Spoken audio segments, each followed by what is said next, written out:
Halo Sobat Tanduran, kembali lagi di channel saya, Tanduran Pekarangan. Ini adalah video lanjutan dari panen nanas. Kali ini saatnya saya lakukan uji coba percobaan lagi ya, tentang menumbuhkan dari akar tunas nanas. Kemarin ada salah satu yang bertanya ya, itu percobaan yang ngawur, itu percobaan yang tidak valid. Terus terang saya agak tersinggung ya, karena saya itu juga seorang yang berpendidikan. Saya juga pernah mengalami bagaimana cara melakukan percobaan dulu waktu SD, waktu SMP. Itu kan pernah diajari ya, ketika kita melakukan sebuah percobaan, pasti kita harus mengamati perharinya seperti apa ya, pertumbuhan dari apa yang kita lakukan percobaan itu.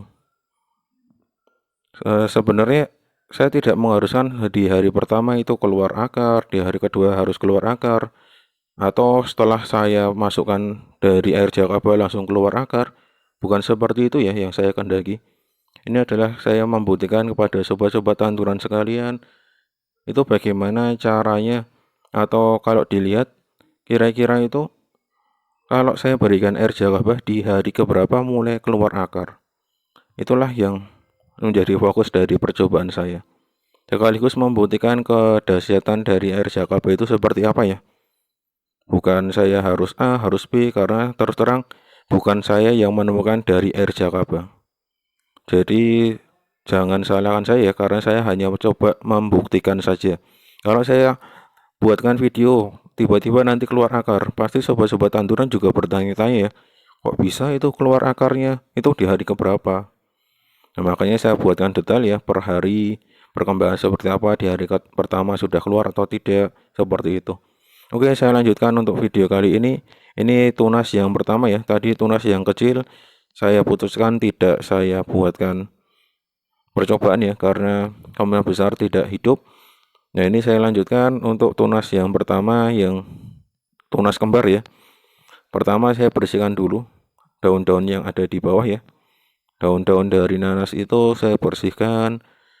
Kira-kira itu sampai kelihatan apa ya, benjolan-benjolan yang ada di bagian bawah itu. Itu kalau sudah ada benjolan-benjolan itu adalah tanda dari akar nanas yang nanti akan tumbuh. Sebenarnya percobaan dari air jakaba itu adalah hanya membuktikan ya, apakah air jakaba itu merangsang perakaran atau tidak. Itulah maksud dari percobaan saya. Bukan apa-apa ya. Karena kok saya lihat itu tanaman yang saya berikan air jakaba, tidak lama kemudian itu pasti keluar tunas baru. Maksudnya adalah tunas dari ujung daun itu pasti keluar. Ya kalau tunas baru yang keluar, otomatis itu akar perakarannya juga tumbuh ya. Makanya ini saya buatkan percobaan di nanas ya. Sebenarnya pengen saya buatkan percobaan lagi di daun bawang, tetapi nanti saya buatkan video lagi lah di daun bawang, tetapi tidak saya berikan seperti ini. Karena kebetulan belum ada ya, tetapi kemungkinan besar nanti saya buatkan kembali. Sama ya, ini tunas yang tadi yang bawah dari buah nanas yang saya kira itu adalah gedat A ya, yang paling besar. Ini saya kupas dulu daun-daun yang ada di bawah. Tapi ini agak sulit ya, agak susah. Karena entah ini tunasnya yang unik karena ada di bawah dari buah nanas. Tetapi ya saya buatkan percobaan saja lah. Ini sekaligus iseng-iseng dari saya ya. Jadi kalau sobat-sobat tanduran yang merasa ini tidak bermutu, tidak penting, silahkan di skip saja. Karena ini hanya dokumentasi dari saya tentang air jakaba. Jadi saya tidak memaksakan sobat-sobat tanduran untuk menyaksikan semua video-video saya. Yang penting apapun yang saya lakukan, apapun yang saya dapat, pasti saya buatkan video. Biar sobat-sobat tanduran semua menambah ilmu, khususnya buat saya sendiri ya, dan buat sobat-sobat tanduran semua. Ya, tunas yang terakhir, yang paling banyak sekali ya. Ini saya coba hitung, ternyata itu tidak 4 ya. Ini ada 5 kayaknya. Ada 5. Ada 1, 2, 3, 4, 5. Ternyata ada 5 buah tunas ya. Ini coba saya lihat lagi. saya masih bingung ya, ini mau gimana caranya biar mudah keluar akarnya. Dan terus terang kalau tunasnya banyak sekali seperti ini tuh agak susah ya mencabut dari daun-daun nanas yang ada di sekitarnya. Dan ketika dicabut-cabut itu mengganggu tangan ya, karena daun dari nanas ini agak tajam sedikit, jadinya mengganggu tangan. Coba nanti saya carikan dulu sapu tangan ya, untuk memudahkan saya dalam mengupas buah-buah nanas, daun-daun nanas ini. Nah, ini setelah saya ambil sapu tangan, ini mempermudah saya dalam mengupas daun-daun ini. Jadi sobat-sobat tanduran kalau ingin melakukan percobaan seperti ini, silahkan menggunakan alat pelindung diri ya, agar kita nyaman dalam bekerja. Ini kalau dilihat, sebenarnya saya belum ada perbandingan antara air yang tidak diberi air jakaba dengan air yang diberi air jakaba, itu belum saya lihat. Tetapi dulu pernah saya melakukan percobaan lagi, tetapi tidak saya buatkan video itu, airnya itu berbau busuk ya.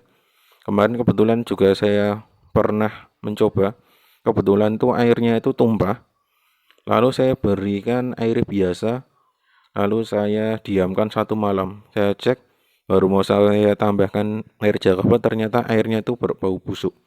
Sedangkan air yang menggunakan air jakaba itu sama sekali tidak ada bau busuk. Inilah mungkin sebuah terobosan ya.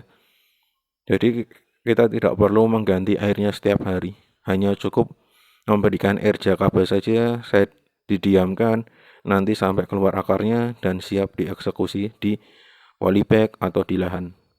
Terserah sobat tanduran nanti mau menanamnya seperti apa.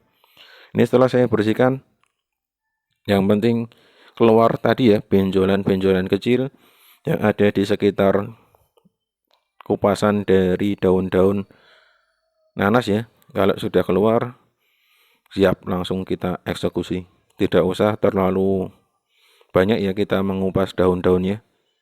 Kalau nanti kita terlalu banyak mengupas, nanti takutnya itu malah tidak jadi tumbuh ya untuk tanaman nanasnya, untuk tunas-tunas nanas itu.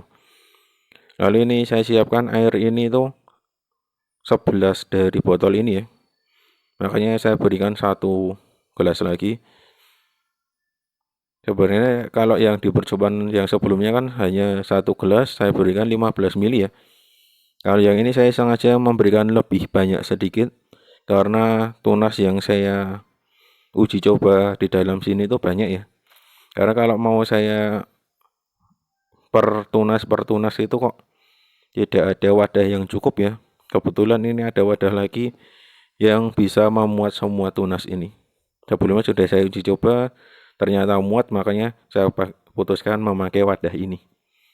Nah, hasilnya seperti ini. Semoga nanti di beberapa hari ke depan sudah mulai tumbuh akarnya.